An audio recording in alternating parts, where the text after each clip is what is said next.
Family office സാധാരണ നമ്മുടെ routine normal ബിസിനസ്സുമായിട്ട് ഒരു ബന്ധം ഉണ്ടാവാറില്ല. അത് സെപ്പറേറ്റ് ഓഫീസായിരിക്കും. ആ ഓഫീസിൻ്റെ ഉത്തരവാദിത്വം എന്ന് പറയുന്നത് ഫാമിലി ബിസിനസ്, ഫാമിലിക്കുള്ള അസറ്റ്സിനെ മാനേജ് ചെയ്യുക എന്നുള്ളതാണ്.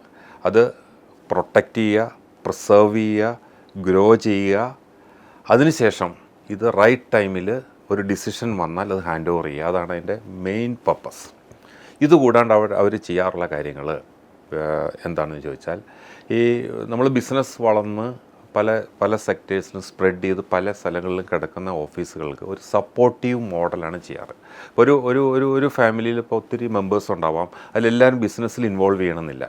പക്ഷേ അവർക്ക് വെൽത്തിന് റൈറ്റ് ഉണ്ട്, വെൽത്ത് ജനറേറ്റ് ചെയ്യുന്ന ഇൻകത്തിന് റൈറ്റ് ഉണ്ട്, ബിസിനസ്സിൻ്റെ ഷെയറിന് റൈറ്റ് ഉണ്ട്.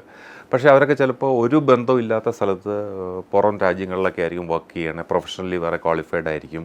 അപ്പോൾ അവരുടെ ഇൻട്രസ്റ്റും കൂടി പ്രൊട്ടക്റ്റ് ചെയ്ത് അവരുടെ സ്റ്റാറ്റ്യൂട്ടറി കാര്യങ്ങൾ, അവരുടെ ഇൻകം ടാക്സ് കാര്യങ്ങൾ, അവരുടെ ഇൻവെസ്റ്റ്മെൻറ്റ് കാര്യങ്ങൾ ഓൺ ബിഹാഫ് ഓഫ് ദം ഇന്ത്യയിലോ ഏത് രാജ്യത്താണോ നടത്തുക എന്നുള്ളതാണ് വേറൊരു പർപ്പസ്. അതുകൂടാണ്ട് ഇതിൻ്റെ മോഡൽസ് പല ഫാമിലിയിലും മാറിയിരിക്കാം.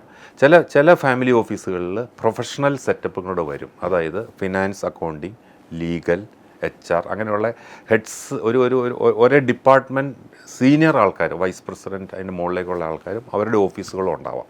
അപ്പോൾ അവരെന്താ ചെയ്യണമെന്ന് വെച്ചാൽ, അവർ ഈ ബിസിനസ് സ്പ്രെഡ് ചെയ്തിരിക്കുന്ന ഇത് മാനേജ് ചെയ്യുന്ന ഒരേ ഫാമിലി മെമ്പേഴ്സിൻ്റെയും അതാത് ബിസിനസ്സുകളിലുണ്ടാകുന്ന ഇഷ്യൂസിന് സപ്പോർട്ട് ചെയ്യുക.